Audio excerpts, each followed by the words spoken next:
Bulletin d'information du 13 novembre 2020. En manchette.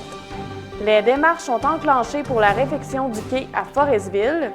La campagne d'achat local est de retour et le vétéran Lionel Collin est honoré dans le cadre du Jour du souvenir.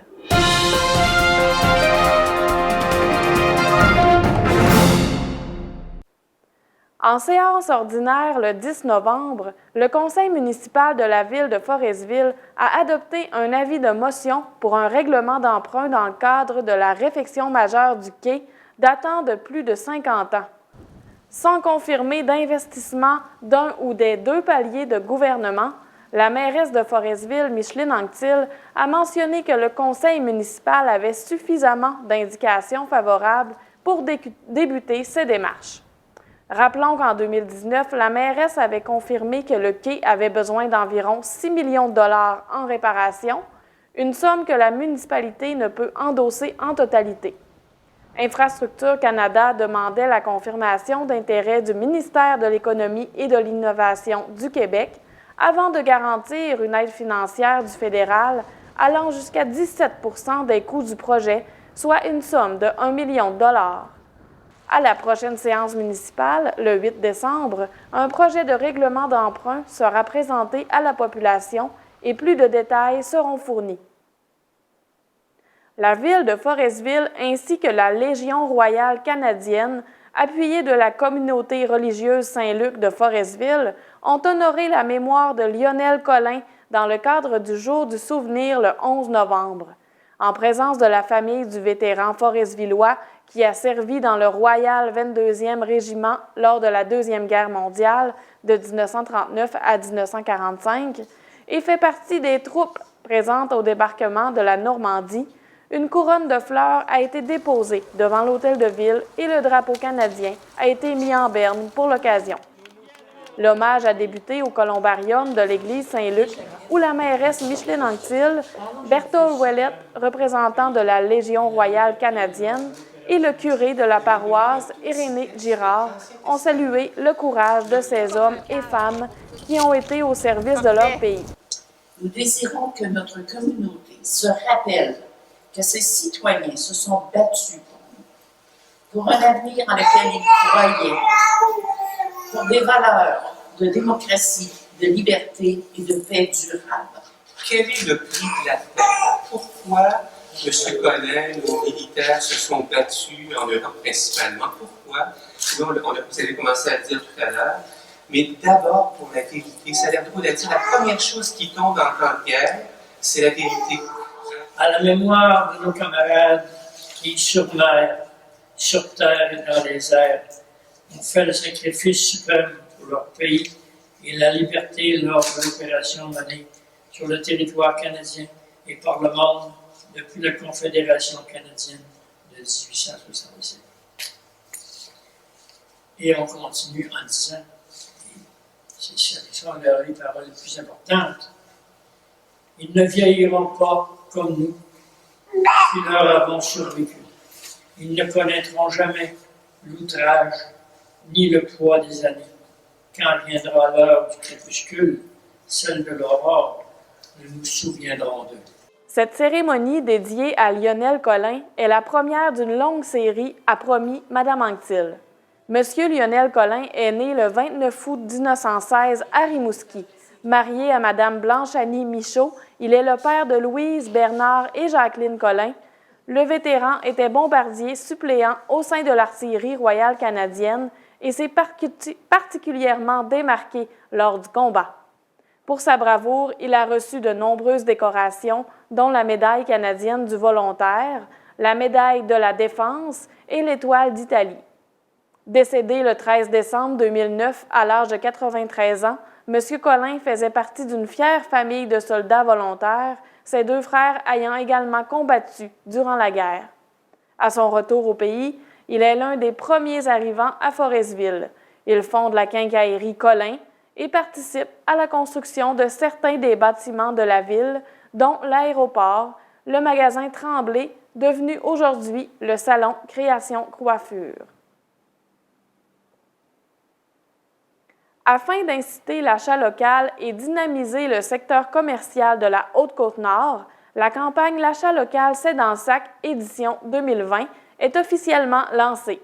L'initiative est de retour avec le concept de gratteux remis lors de l'achat de biens et services chez les entreprises participantes. D'une durée de 5 semaines, la campagne se traduit par des prix instantanés, des grands prix de 2 000 $ et de 450 $, soit un par secteur, lors d'un tirage au sort en direct sur les réseaux sociaux prévu le 18 décembre. Un prix d'une valeur de 100 $ sera tiré au hasard lors d'un concours sur la page Facebook L'achat local, c'est dans le sac. Les noms des gagnants des différents prix, remis en bons d'achat local échangeables chez tous les marchands participants 2020, seront annoncés sur les médias sociaux chaque semaine. Rappelons que l'organisation de cette campagne est rendue possible grâce à l'implication de plusieurs partenaires, dont la SADC de la Haute-Côte-Nord, la Société de développement de Sacré-Cœur et la MRC de la Haute-Côte-Nord. Hydro-Québec prépare la deuxième phase du déplacement de la ligne électrique de 69 kV entre Longrive et Forestville. La mairesse de Forestville, Micheline Anctil, a assuré lors de la séance ordinaire du conseil municipal le 10 novembre qu'un comité travaille avec la société d'État pour trouver le tracé qui aura le moins d'impact sur le milieu. Alors, il y a des citoyens, il y a des organismes qui y participent. Par exemple, le Club Plein d'air fait partie du comité de travail pour sa préoccupation par rapport à sa piste de ski de fond. La ville est là, elle est préoccupée par rapport au parc de maisons mobiles, par rapport à l'aéroport. Il y a aussi des citoyens qui peuvent être concernés sur leur terrain. L'élu foresvilloise confirme également que plusieurs tracés sont présentement à l'étude et qu'ils en sont presque à la ligne d'arrivée pour en avoir un qui va satisfaire autant les citoyens que les organismes. Rappelons que la nouvelle ligne électrique doit se rendre au poste de la rue Jean-Raymond. La ville de Forestville travaille actuellement sur un projet de réfection et de mise aux normes de l'aéroport municipal qui se réalisera en différentes phases selon la mairesse Micheline Anctil. À l'heure actuelle, la municipalité œuvre avec WSP, la firme mandatée pour faire une étude globale de l'aéroport. Par la suite, selon les résultats de l'étude, la mise aux normes sera en phase de réalisation au fil des prochaines années. D'après les premiers constats, des travaux d'entretien devront être réalisés tels que l'asphaltage de la piste, l'amélioration des indications d'approche, l'élargissement du virage pour les plus gros avions comme les avions ambulances, le marquage des pistes et plus encore. Pour conserver notre aéroport, il faut vraiment que dans les prochaines années, on pense à la mise aux normes et à la réfection de l'installation. Le service de sécurité incendie de Forestville est à la recherche de pompiers et pompières à temps partiel pour les municipalités faisant partie de l'entente intermunicipale d'incendie, soit de Colombier au Bergeronne. Les personnes intéressées doivent faire parvenir une lettre de présentation et un curriculum vitae au service de sécurité incendie ou remplir le formulaire dans l'onglet « Emploi » sur le site Internet de la ville de Forestville. Selon le conseiller municipal responsable de la sécurité publique, Richard Foster, les municipalités sont en manque d'effectifs. D'ailleurs, 2 pompiers de Portneuf-sur-Mer, Mathieu Lavoie et Régis Tremblay, ont remis leur démission et Ismaël Cormier a été embauché. L'entente intermunicipale prévoit la formation de 8 personnes pour le programme Pompiers 1 cette année afin de répondre efficacement aux situations d'urgence sur son territoire. Une demande d'aide financière a été déposée afin de couvrir une partie des frais reliés à cette formation. En séance ordinaire le 10 novembre, la ville de Forestville a mandaté l'entreprise Électricité André Savard pour l'installation d'un fil électrique souterrain sur la Première Avenue, ce qui permettra d'augmenter la puissance des luminaires et d'ajouter tout accessoire décoratif au fil des saisons. C'est une question de sécurité, selon la mairesse Micheline Anctil. considérant que la Ville souhaite rehausser l'éclairage pour une pratique sécuritaire et optimale de la piste cyclable et piétonnière, considérant que d'ajouter un fil électrique d'alimentation permettrait d'augmenter la puissance des luminaires en plus de permettre l'ajout de tout accessoire décoratif électrique au fil des saisons. Les travaux ont débuté dès le lendemain et s'élèvent à 20 698 $, taxes exclues. Ils comprennent également l'installation de prises étanches sur les poteaux luminaires de la Première Avenue. En séance ordinaire du conseil municipal le 10 novembre, la mairesse de Forestville, Micheline Anctil, a dévoilé qu'une entente temporaire a été conclue en ce qui concerne le contrat d'entretien hivernal des rues, bornes d'incendie et certains trottoirs. Du 10 novembre au 8 décembre, en attendant l'octroi du contrat de déneigement officiel à la suite du deuxième appel d'offres, l'entreprise Transport Air Lamar et Fils de Forestville s'occupera du déneigement de la ville pour un montant de 34 560 $ plus les taxes applicables. La ville de Forestville avait également reçu la soumission de l'entreprise foresvilloise Les Excavations à Savard pour une somme de 40 686 $, frais d'opération et taxes non inclus. Considérant qu'il s'agisse d'un contrat temporaire, sans lien avec le contrat de déneigement principal et donc sans engagement de la part de la Ville en ce qui a trait à ce dernier. Il y a donc proposition pour accepter la soumission de l'entreprise Transport Air Lamar et Fils au montant de 34 560 $ avant les taxes applicables. Rappelons que le conseil municipal avait rejeté les deux propositions reçues lors du premier appel d'offres pour le contrat d'entretien hivernal des rues, bornes d'incendie et certains trottoirs, soit celle de Jean Fournier pour non-conformité et des excavations à Savard parce que le prix était trop élevé.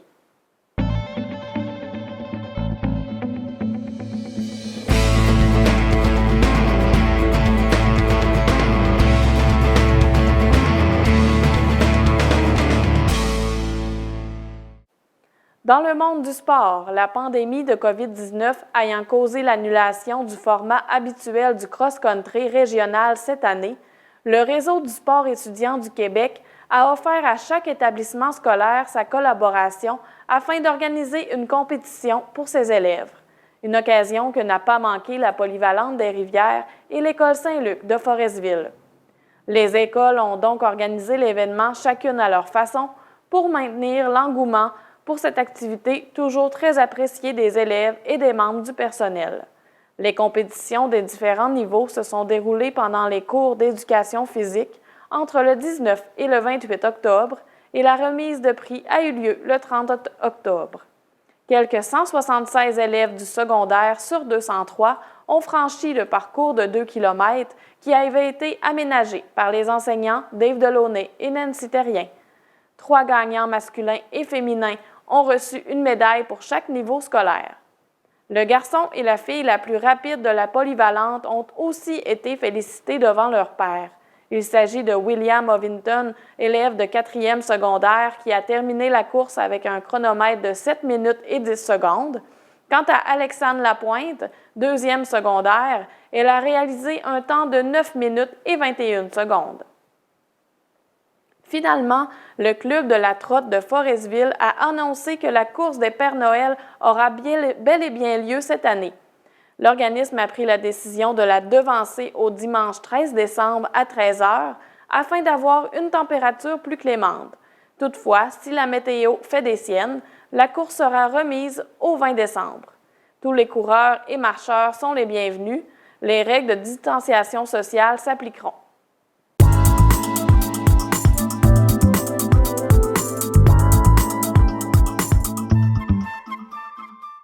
À la météo, le thermomètre redescend cette fin de semaine après une semaine de redoux.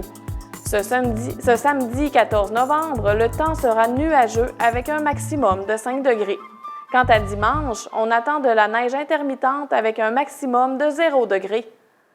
Bonne fin de journée, à la semaine prochaine pour un nouveau bulletin TVL Info.